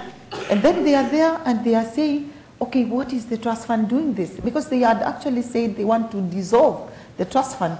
The reason is because I don't fund their projects. So, but when I say that they really, it is the only institution that is for the poor, then they kept it and they actually said, now, not only grants for the projects, but you should also get grants for research on the application of technologies. And so by them getting this information, then they are able to support. So I'm really advocating that the development partners don't totally ignore the political people, because they are actually the ones who make the policies. So if they don't understand, then they will make the policy that we don't want this trust fund because it's not giving us votes. Although very briefly, Jacqueline, if I could just challenge you, because it seems to me that the same people that we see on your graphs who are disadvantaged in terms of water supply are the same people who are disadvantaged in terms of education, health, access to markets, housing, security. And very often they're groups of people who are underrepresented in government. So, I mean, politicians themselves are not a sort of homogenous mass, but they very often don't, or I mean they should, but they may not represent really the interests of those marginalized people. So are you successful in actually bringing up the issue of people who are not the people that generally get talked about at the parliamentary level? Yes, and that's why I'm saying they are the ones who make the policies. So if they don't make the policy to assist those people, then those people, it becomes very difficult even for NGOs to participate and anybody else. So when you use them to make the policy, then you can use it now to bring the people. You know, it can now become bottom up, but without the structures. Like now they created the trust fund, and it is for that. So when they come to me and I tell them, you know, you created this one for the poor people, then they are able to stay away and not, want to share the money. Because, for example, the government has created an equalization fund at the constitutional level. But you see, I have to go and tell the National Treasury that please borrow our systems so that the poor people can be reached. Because then at the county level, the same politicians will still take money to their own areas. So we have to tell them that you have to create some really procedures that the people can read and know what is the role of the community, what is the role of the governor, what is the role. Then these documents assist to make it more transparent and accountable. So we need actual structures to make this happen. Brian? I just wanted to comment that, of course, politicians aren't homogeneous, but one thing they tend to have in common in my experience is they're all fairly competitive. And so I think actually having scorecards, such as like the GMP data, I think does impact what happens in government. If you see that you're doing worse on a metric than your neighbors, and everybody else sees it, and it's kind of an irrefutable source, I think there are pressures to do better, and people are held accountable. And so now, if we imagine a few years from now, we're seeing data regularly on scorecards that talk about inequalities and talk about the poorest 20%, and it's in their face and they can't deny it, and all their opponents can point to it, I think you will see more political pressure, and I think also that competitive nature comes to bear in a good way. Excellent. Can I just point out, Rick, you said an irrefutable source. Well done. Any other comments from the floor? We have about another 5 or 10 minutes, so a couple more comments would be lovely to hear from you. Lady over there. Yes, my name is Amanda Classian from Human Rights Watch. Sorry, Amanda from Human Rights Watch. And I actually have a question for Inga. And I was wondering, how can we use the international human rights mechanism to increase the political cost for governments to continue to ignore inequalities in water and sanitation? Thank you. Yeah. Over here. Great discussions. Innocent Kamara from Uganda and AWAG. This is like food for thought. I was thinking of development partners, but from the researchers' perspective, having some kind of dissemination fund for researchers in order to reach the grassroots people whom we get information from, but never take back the results. So in a way, this could be informative for the grassroots kind of populations. Tesfa Jacob from the University of Colorado, and my question is to Bran. The urban areas in Africa are exhibiting high growth in population and in infrastructure, with a lot of money coming maybe from Asia, but also from other areas, investment. And what do you see as a synergy between, like, traditional sewerage networks and private developments to positively affect poor areas within urban environments? And yeah. Hello, Paul Sherlock, ex-UNICEF and Oxfam. Excellent information coming out this morning about particularly the earlier presentations about equality and political positions and what have you. But we don't live in a very ideal world, and equalities are not about ideals. Or they are about ideals, but they're not working.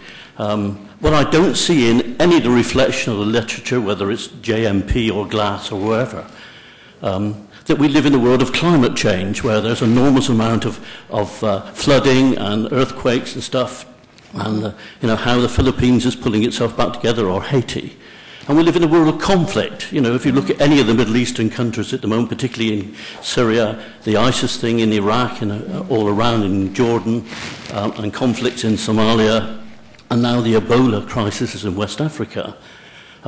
These crises create enormous amounts of inequalities and don't have any position to be able to pull that back together. But I've never seen in the JMP or any of the literature how one starts to address some of those inequalities which are connected to those issues.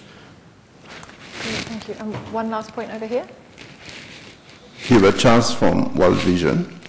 Thank you very much. I think I'm very excited with the way this discussion has gone, because the only concern I've had about this meeting seemed to have been addressed, which is we've brought together researchers, NGOs, and the donors together to articulate, positions on how to support these 1 billion people without water, in particular sanitation. But then the role of the government that has the legal responsibility to provide these services to people had not seemed to have been addressed. We have talked about it today. What can we do to move forward in terms of, one, holding the government accountable, but including them in future discussions? Because when we listen to the presentation from Jacqueline, it's like working with the politician can produce the results that we desire. So what can we do to better engage the government to get these desired results? Thank you. Thank you very much. Okay, that's a lot of super interesting questions. So I'm going to start with Inga. There was one very specific question at the beginning, which I'm going to defer to you to answer. But can I also, once you've done that, also charge you with Paul's point about emergencies and conflicts, and how does the human right to safe drinking water and sanitation play out in an emergencies conflict? What do we need to do to realise? It's a big question. Well, that one's easy. Well, starting with the first question, how can we use international mechanisms? When we speak about international mechanisms, and as human rights lawyers, we get all excited about the adoption of some optional protocol on a complaint mechanism, and then in the context of the Sustainable Development Goals, we also speak about accountability and governance and bring in civil and political rights. And I think what the discussion today really showed is that these issues are so interrelated. We can't speak of access to water and sanitation without addressing accountability, without making government answerable. And it doesn't happen just by itself. It's not about some passive beneficiaries who want access to water and sanitation, but it's really about making these links between the demand and governments having to provide services. So, and I think using international mechanism, of course, I mean, somebody in Geneva, I mean, it seems so detached, but I think when we look at it in a more synergetic way, looking at the way that NGOs can play, that international NGOs can play in supporting local NGOs, and then we see great examples about how these international mechanisms can be used and can then again be, when they come up with, because all they can come up with is some recommendations, but then if that is being used again at the national level and these recommendations are taken forward by civil society, I think then there is really a way of, well, of using that as an additional form of pressure. And that is precisely what Katerina has done so often in her work to, well, try to find the right moment of when to intervene and work with civil society and then, well, put in some additional pressure and hopefully finding the right moment to do that. And I think then these international mechanisms can bring some support. And that also goes back to the point you made earlier, Jackie, about using, I mean, it's similar, using that global data. I mean, when you come with it and then show, but look, I mean, this doesn't seem to be that great.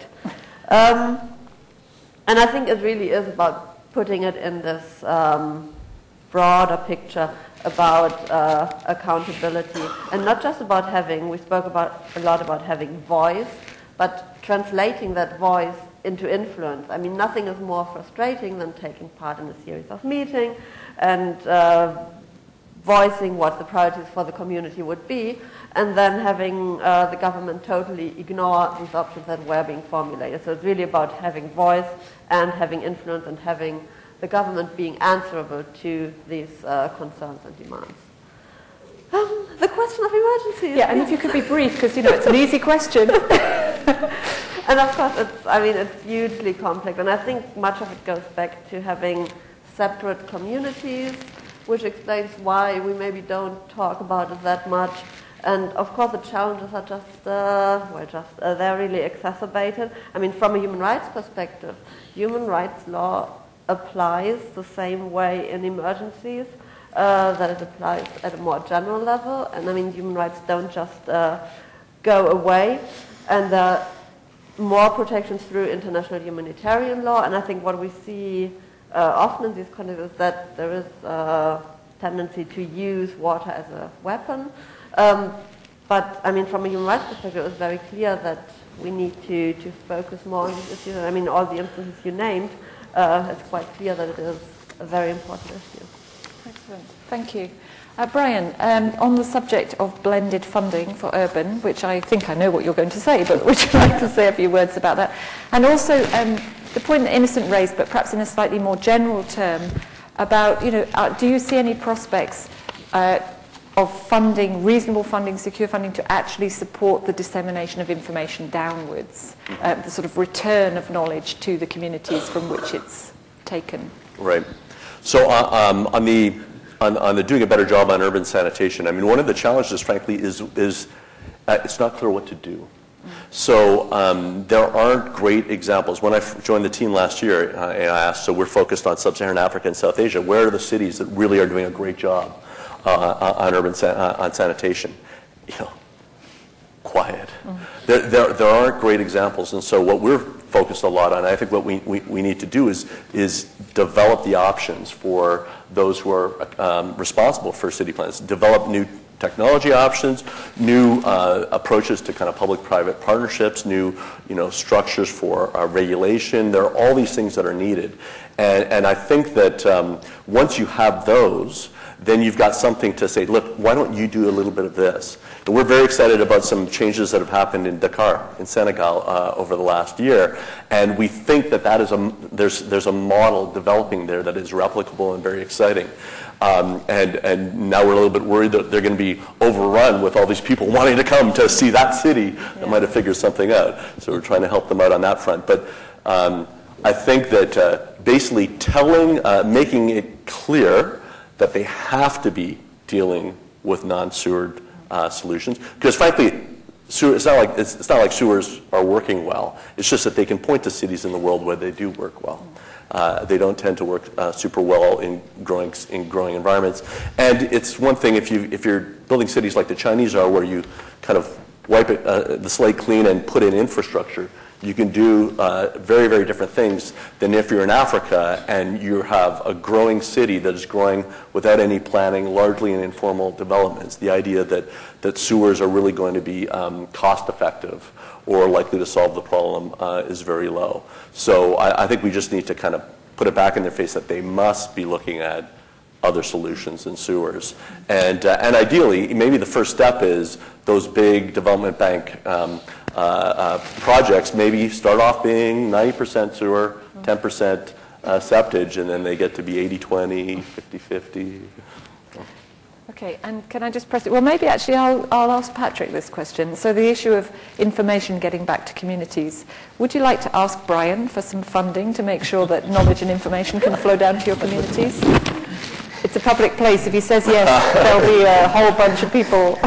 Okay, so I'll answer it in a slightly different way. Yeah. I just wanted to also return another question to the same, to say, why should we get information and then return it? Is it possible that we can create a system where information has to be available in a community? Yeah. And then when we need it, we go and get it. So there is no taking it, going, and then coming back to bring it back. Can't we create a system whereby people have to have their own information on it? Of course, I know that not all the information will be available by the systems that people will use to correct some kind of data. But still, I think you can get some information. I'll use another practical example. For the past 4 years, since 2010, actually we started with a project funded by the Bureau of Mental Gas Foundation. It was just a general project on slum upgrading. But the first step was communities coming together, collecting data. And then they collected a lot of information, a lot of data, and they kept it. Then the next step was they needed to use that information to come up with priorities. And then those priorities, actually to come up with documents that they were now supposed to share with the local council. This project was being implemented in partnership with the Lilongwe City Council, our city. Yeah. So it's more or less like the information is available by the communities. And what is happening right now, this process has spread to all the other informal settlements around the city and other cities. And now researchers, academicians are coming back to communities to ask from the communities to say, we know you have this information. Can you give it to us? Excellent. Can we create something like that? Perfect. Okay, sadly, we need to draw this fantastically interesting conversation to a close. Sorry we didn't have more time for interaction, but there's just been so much richness in this conversation. So I'm going to just ask all 5 of our panelists, I nearly lost count there, very briefly, when we sit on this stage again in 5 years' time, let's give you 7 years, and Rick, who will still look as young and dapper as he does today, will come up and he'll present the latest data collated together by the JMP team. Are we going to be doing better, or are we going to not have made much progress in terms of reducing inequality? How optimistic are you? And, just a couple of thoughts, but I am going to have to press you to be quite brief, I'm afraid. Starting at this end of the line this time around. Yeah. Well, I started at that end before, sorry. Okay, I leave the answer to that question to my fellow panelists who are more representative in terms of scientific knowledge and analysis. But what I would like to convey as my concluding remarks is that the governments, especially our governments like ours, is not operating in the vacuum when we are dealing with these intergovernmental processes. We draw our information from people like you, from the academia, from the civil society, from the media, from foundations, and we depend on that data. So it's extremely important that we continue our interaction to promote the cause. Another point I just want to make was that you meet interesting people on these panels. I just noted that Inga Winkler at the other end, she's indeed the legal advisor of Katrina Albuquerque, a UN Special Rapporteur on the safe drinking water and sanitation. And actually Finland has, I think, co-financed a book, a handbook, which is published next week in New York about realizing human rights to water and sanitation. So maybe could use this opportunity to promote this product and welcome everybody to the launch. Excellent. Well, I think that's optimism, because I'm presuming that if we have the handbook in our hand, we might have some ideas about what to do. So that's excellent. Yeah. Patrick, optimistic 7 years from now? Yes, optimistic. But I think what we just need to do is we need to be very realistic. We need to bring in approaches that are not very much diverting from the fabric of our communities. Something that will work in the situations that we live in. Mm-hmm. Okay, and remembering that those communities are often remote and have their particular characteristics. Exactly. Okay, that's very helpful. Brian? I'm optimistic.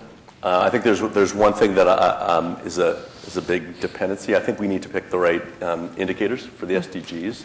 So, for instance, I care a lot about making sure that we're measuring how much of our waste gets treated versus how much gets released untreated into the environment.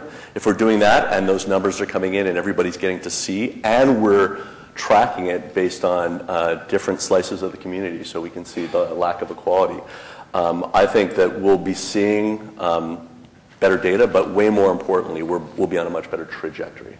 Excellent. Jacqueline? Thank you very much. I'm very optimistic that we are going to reduce the inequalities, especially between the rural and the urban access. And we're going to work on creating governance structures so that we can put responsibility and accountability into the people, especially the politicians, to make them be accountable for the people. And I believe we're going to, because now we know that information is so important as a tool, we are going to make sure that we get that in place and share it with those who need it. And I hope we'll have more forums like this so that we can share the experience. Excellent, thank you. Inga? Well, I'm also an eternal optimist. And I think, the reason for that is that we know what we need to do. We have all this awareness of inequalities. And we know, we see examples of countries where there is the political will to reduce inequalities that show that it can be done. So why shouldn't others do the way? We know that we can measure it. And so we really need to think about how we understand progress in the next 15, 20 years. And that we can only say that there is progress when we really reach the most marginalized people. And thank you so much for the pitch on the handbook. So yes, we will launch it next week in New York. But what I find personally really exciting about the handbook is not that we sat there and worked on it, but that there was really, and that we are now done with it, but that there was really, it was in response to all these demands we got from so many different people. We got from local governments, from civil society, from regulators, from national human rights institutions. So, and the handbook, as I said, was really developed in partnership with all these different organizations and individuals. And I think that also shows, and what we see now is that there is really an interest in the handbook, and we're sending it everywhere. So that makes me really optimistic that there is this interest in using human rights to make progress. Excellent, thank you. I didn't think they'd be so cheery. I was expecting it all to be quite negative at this point. So in a moment, Jamie's going to come up and say a few important things. But before you do that, Jamie, I'd just like to personally thank the panel. It's extremely nerve-wracking facilitating panels because I had no control over what they were going to say. But it turns out they're all really interesting people. Who knew? So that's fantastic. I want to really thank you for entering into the spirit of this panel, because it's also not easy being a panelist when you have no idea what's going to come at you. I think this has been a really excellent discussion, very rich. Am I boring you all? Very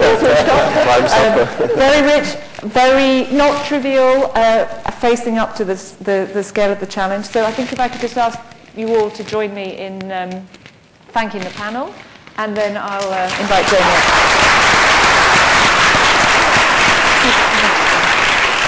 Just stay where you are for now. Thanks, Barbara. This is starting to feel a little bit like a session of Alcoholics Anonymous. My name's Jamie Bartram and I'm an optimist. I think we've had an incredibly rich discussion, and I'm optimistic because there's these threads that are starting to come together. There was a whole line of discussion we've just heard that began with the voices for the poor, for the disadvantaged, moved towards the voices of the disadvantaged, and moved on towards the influence of the disadvantaged. And that line of voice and influence is lined up with the policy push. So we're seeing from the top as well as from the bottom this sort of alignment. And I'm incredibly encouraged by, even though we said some things about politicians that weren't all flattering, we were also looking at, and in fact hearing from, government officials who are aligned with those same sorts of thinking. Jacqueline, I'm thinking of you as I say that. I'll pick you out. So 3 big pushes that are somehow aligned and ought to help us in, how many years did you give us, Barbara? Was it 7? That's 7, I'm afraid, because 7. I'm not sure I can last much longer. No, okay. But reason to be optimistic in that same timeline. And I can see that thread of thinking aligning with 3 of the deep undercurrents that are coming from this conference as a whole. One is that we're seeing a big shift, and a shift which I think we should give the human rights contributions a lot of credit, away from a world in which there was a lot of focus on humanitarianism and charity, and towards one of rights holders, entitlement, and not giving, but having the right to something.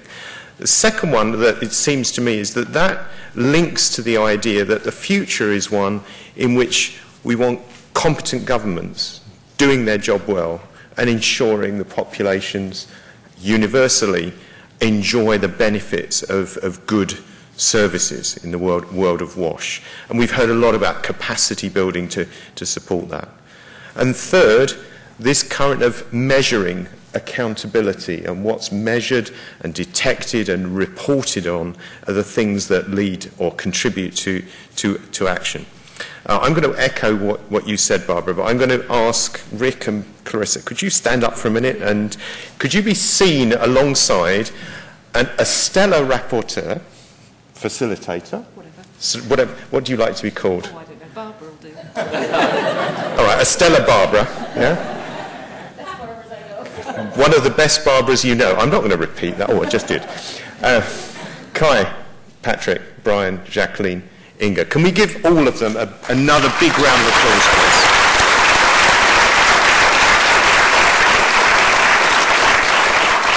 Now, there's a couple more remarks yet to be made, but one of my jobs is to make sure that we thank our sponsors, and you've heard me do that several times during this week. One of the core sponsors for this event, who's supporting today's events, is the Futures Group. And what I'd like to do is invite Eckhard Kleinau, the director of the Centre for Programme Science at Futures Group, to come up and say a few words. Eckhard. Would you like us to move? I think stay there so we don't disrupt the room too much. Thank you. Good morning. My name is Eckhard Kleinau, and I am an optimist. Thank you very much, Jamie. And in the interest of time, I am losing my tablet. That's not good. In the interest of time, I'm not going to say much about GRM futures. You can find us on the web, but don't look for us on the commodities exchange. And what I want to talk about is this wonderful conference. The opportunity to really connect with old colleagues and friends, but also to make many new ones. We have talked a lot and heard a lot about exciting opportunities, the SDGs, and some of the challenges connected to it in monitoring those. Some of the session actually I found also quite humorous, and thank you, Rick. And it made me smile inwardly. Having been there many years ago, for example, and had the discussions, I was in the midst of the discussions with the JMP about the debate, is it improved water and sanitation? Is it basic water and sanitation. So I smiled, and I appreciate the fact that we are still having some of those discussions. And it made me also realize how much I missed having these haggles over definitions. So back to the conference, what was so great about it? For me, it was that presenter after presenter approached WASH science with a purpose. And also the admission that we don't have all the answers yet, even where we thought we did. Maybe just building more toilets will not give us the expected health benefits as we had thought, such as in India. But on the other hand, in Ethiopia, we may very well see an impact on early childhood stunting by just having more latrines. So are these contradictions? I say, hell no. These are excellent examples of very well designed and very well executed research and science. And that is contributing to increasing our knowledge about critical WASH interventions at the household and the community level. And this has direct implications for policies and for advocacy. This conference has been flush with such examples where good science meets, hopefully, equally good policy, which somewhat remains still to be seen. But combine science with the great passion that I have seen here throughout the conference, at the podium, in the audience, and we have a recipe for all of us making a great difference. GRM Futures, alongside all of us here in the room and those who have watched this conference from far and listened to or read the Twitter that came every day, GRM Futures, alongside with everybody here, is dedicated to achieving the goal of social impact, and especially providing access to WASH services that is universal, but also based on the best scientific evidence. By promoting transparency and accountability, making smart use of information and communications technology, and creating a supportive policy and governance environment, something we'll talk about a little bit later in the afternoon in a side event in the Bellflower Room. If I would have kept a scorecard, which I didn't, for this conference, for the 5th Water and Health Conference, Jamie, I would have given it a straight A+.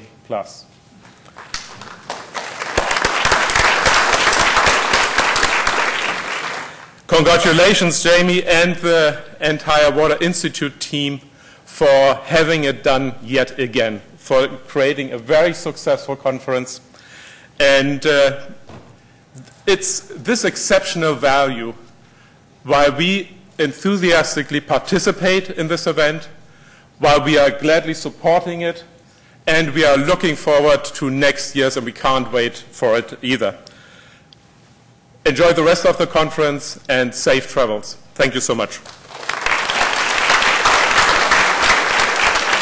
Eckhart, thank you so much. You're more generous with your A pluses than I am with my students, but maybe I shouldn't go there. It's my job to do a few more logistical announcements. So, firstly, during the course of the conference, we have been gathering presentations and gathering in the plenaries. We're also gathering video footage.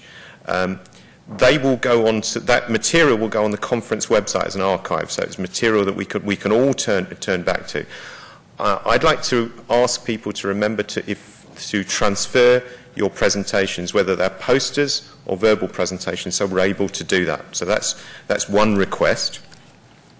We've got quite a lot further to go in the conference. So there's more verbal presentations. We've got another set of posters and a reception this evening. And apparently I meant to highlight the poo minefield. Now, I don't know if that stands above or below the verbal or the poster presentations, but apparently we all have to play the poo minefield. Or at least I have to. That's the message, isn't it? Got it. Okay. This, however, is the last time that we are together as a single group. So we go out into the smaller groups, we go on and we have more workshops and more side sessions on later today and then again on Friday. So this is my opportunity to wish you well for the remainder of the conference, to welcome you or to invite you back to join us again next year. But I'm actually going to turn to our panel here and ask your assistance to help me. Don't look so worried, Barbara, there's nothing terrible. To thank the participants here, because it's you being here that makes this event work, it makes this event useful, and to echo Eckhart's words, to work towards actually making a difference. So, thank you all.